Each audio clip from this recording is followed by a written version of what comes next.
Last fall, Wilnisha Sutton and other local artists put on a concert in Horton Plaza. It was music with a purpose, to speak out against the criminalization of communities of color. For Sutton, one event was fresh in her mind. Me and a lot of my friends, we've been out there, you know what I'm saying, on the front line, making sure that they know that we're not giving up. You know what I'm saying? You can't just keep killing our people and thinking that it's okay. Sutton organized protests after El Cajon police killed Alfred Alongo, an unarmed black man. But her path to community leader was a winding one. My mom was addicted to drugs when I was younger, so I was in the court systems. Got into prostitution, selling drugs, and all kind of things when I was like in my younger 20s, 18, younger 20s. But when she had her son, she realized her neighborhood needed improvements. That right there also was like my motivation to just strive for better and equality or equity for everyone. Sutton says a lot of leaders from her generation have backgrounds like hers. A lot of people that have been through a lot of struggles here that have probably fell a few times and scraped their knees.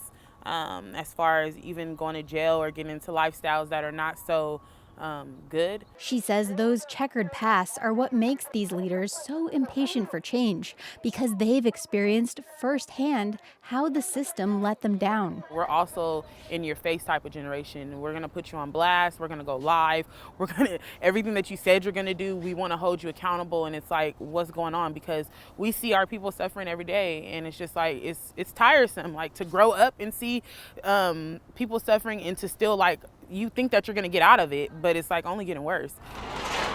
Khalid Alexander established the nonprofit Pillars of the Community, which works for criminal justice reform.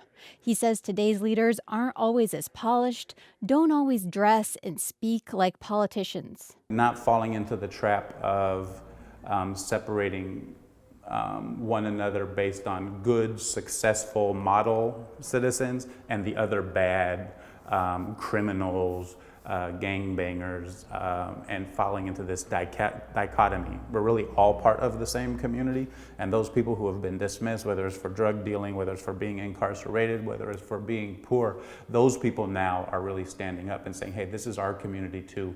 We're a part of a bigger picture, and we need to work together to solve all of those systemic issues that really come up and put us into the position that we are in today. Young leaders are using social media to get organized, which makes mobilization happen quickly, he says.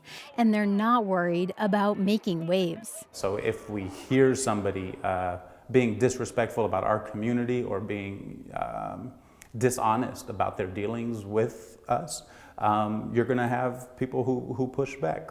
I'm very blessed and privileged, really, to serve in a government capacity to the community that I was raised in. But there are young leaders within the government, too.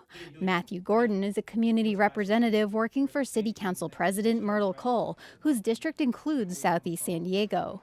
While his boss is sometimes on the receiving end of protests, he says he appreciates the in-your-face nature of his peers. Steel sharpens steel. You know, it keeps me on my toes. It makes me want to elevate my game and go even harder.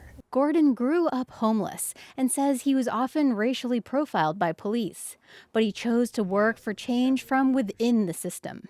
It's like we all have our different roles. Some just protest and march.